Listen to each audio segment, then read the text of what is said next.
नमस्कार दोस्तों, आज हम बात करने वाले हैं रामधारी सिंह दिनकर के एक बहुत ही शानदार महाकाव्य रश्मिरथी के बारे में।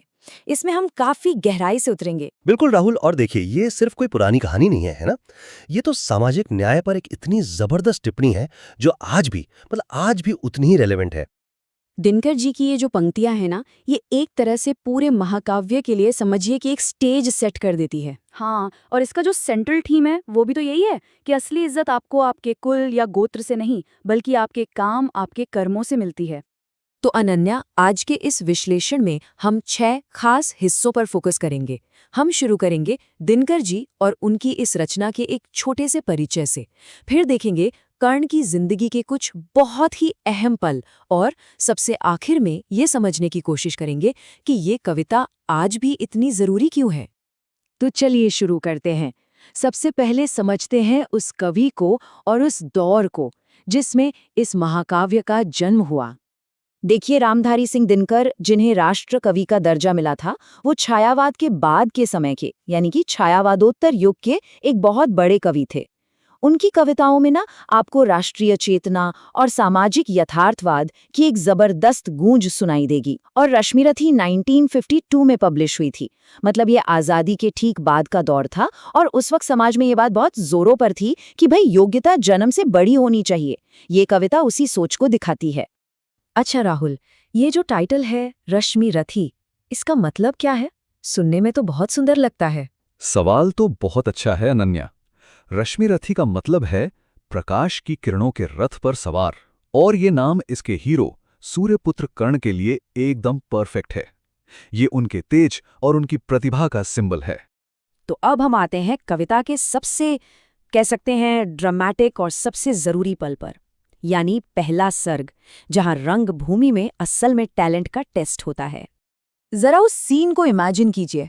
हस्तिनापुर में एक बहुत बड़ा टूर्नामेंट चल रहा है।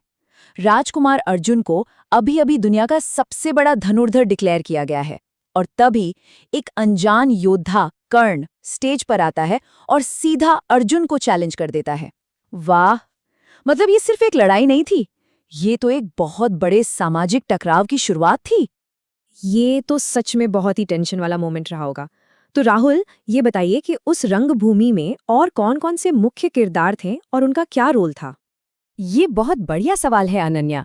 इस स्लाइड में आप देखिए, हर किरदार एक बड़े आइडिया को रिप्रेजेंट कर रहा है। जैसे कृपाचार्य, जब वो कर्ण से उसकी जाति पूछते हैं तो वो उस समय के कठोर सोशल स्ट्रक्चर को दिखाते हैं। और दुर्योधन, भले ही उसका इरादा अपना फायदा देखना था, लेकिन उस वक्त कर्ण को इज्जत देने वाला वो अकेला ही था। बिल्कुल सही। और वहीं दूसरी तरफ कुंती का चुप रहना, वो उस सामाजिक डर को दिखाता है जिसके कारण सच सामने नहीं आ पाता। तो रंगभूमि में जो कुछ भी हुआ, उसने एक ऐसा अटूट रिश्ता बना दिया जिसने कर्ण की किस्मत को हमेशा के लिए एक तरह से तय कर दिया। दुर्योधन के लिए कर्ण की जो वफादारी थी ना, वो कृतज्ञता की एक बहुत गहरी भावना से आती है। सोचिए, जब पूरी दुनिया, पूरा समाज उसके टैलेंट को नकार रहा था, तब अकेला दुर्योधन था जिसने उसे पहचाना, उसे सम्मान दिया। और बस कृतज्ञता का यही बंधन कर्ण के लिए उसकी जिंदगी का सबसे बड़ा धर्म बन गया। लेकिन इस वफादारी का इम्तिहान भी तो हुआ होगा ना? है ना? और सबसे बड़ा इम्तिहान हुआ तीसरे सर्ग में, जब श्री कृष्ण शांति का प्रस्ताव लेकर आते हैं। कृष्ण पांडवों के लिए सिर्फ 5 गांव मांगते हैं, लेकिन दुर्योधन का घमंड देखिए। वो सुई की नोक के बराबर भी जमीन देने से मना कर देता है, और उसकी इसी जिद ने युद्ध को पक्का कर दिया और कर्ण को दुर्योधन के साथ और भी मजबूती से खड़ा कर दिया। तो चलिए अब आगे बढ़ते हैं महाकाव्य के इमोशनल और फिलोसॉफिकल क्लाइमैक्स पे, यानी 7वां सर्ग, जिसमें कर्ण की आखिरी लड़ाई और उसकी मृत्यु के बारे में बताया गया है। देखिए, कर्ण की मौत जिन हालातों में हुई, वो बहुत दुखद और एक तरह से अन्यायपूर्ण थे। उसका रथ कीचड़ में फंस गया था और वो निहत्था होकर पहिया निकालने की कोशिश कर रहा था। तभी श्री कृष्ण के कहने पर अर्जुन ने उस पर वार कर दिया। इसीलिए कहते हैं कि कर्ण की हार असल में उसकी नैतिक जीत थी। पर हार के बाद भी कर्ण का किरदार इतना महान क्यों माना जाता है? क्योंकि जब जब फैसला लेने का मुश्किल वक्त आया, उसने हमेशा सही रास्ता, नैतिकता का रास्ता चुना। उसने अपनी मां कुंती को वचन दिया था कि वो उनके बाकी बेटों को नहीं मारेगा, और उसने वो निभाया। और सबसे बड़ी बात, उसने अश्वसेन नाग से मदद लेने से साफ इनकार कर दिया क्योंकि वो तरीका गलत था। मतलब कर्ण ने एक दाग वाली जीत से बेहतर एक सम्मान की मौत को चुना। अच्छा, अब जरा संक्षेप में उन लिटरेरी टेक्निक्स पर भी एक नजर डालते हैं जो रश्मि रथी को इतना पावरफुल और कह सकते हैं टाइमलेस बनाती हैं। इस पूरी कविता में जो मुख्य भावना है वो है वीर रस। ये पूरे काव्य को एक बहादुरी, शौर्य और जोश से भर देता है। इसे पढ़ते हुए आपको अपने अंदर एक अलग ही एनर्जी महसूस होती है। हाँ, इसकी भाषा में इतनी एनर्जी क्यों फील होती है? ये होता है ओज गुण की वजह से। दिनकर जी ने इसमें कुछ कठोर व्यंजन और एक बहुत ही दमदार रिदम का इस्तेमाल किया है, जिसे पढ़कर ऐसा लगता है जैसे आप खुद युद्ध के मैदान में खड़े हैं या कोई जोशीला भाषण सुन रहे हैं। इससे भाषा बहुत असरदार और जिंदा दिल हो जाती है। और यही तो दिनकर जी का कमाल था। उन्होंने बहुत ही सरल खड़ी बोली हिंदी का इस्तेमाल किया।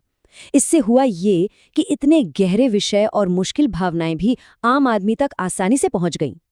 तो अब आते हैं सबसे जरूरी सवाल पर कि इस कविता की विरासत क्या है और आज की दुनिया में ये कितनी प्रासंगिक है। तो सबसे अहम बात यह है कि दिनकर जी ये दिखाना चाहते थे कि जब आप किसी के टैलेंट को सिर्फ जाति या कुल के आधार पर दबाते हैं ना, तो ये असल में पूरे समाज का बहुत बड़ा नुकसान होता है। और ये कविता इसी अन्याय के खिलाफ एक तरह की आवाज है। बिल्कुल। दिनकर जी ने तो खुद इसकी भूमिका में लिखा था। वो एक नई मानवता का सपना देखते थे, जहां किसी इंसान की कीमत उसके जन्म से नहीं बल्कि उसकी काबिलियत, उसके सामर्थ्य से तय हो। तो आखिर में ये पूरी कहानी हमें एक बहुत ही अहम सवाल के साथ छोड़ जाती है कि कर्ण की कहानी आज हमें हमारी अपनी जिंदगी में काबिलियत, सम्मान और सामाजिक न्याय के बारे में क्या सिखाती है। ये वाकई सोचने वाली बात है।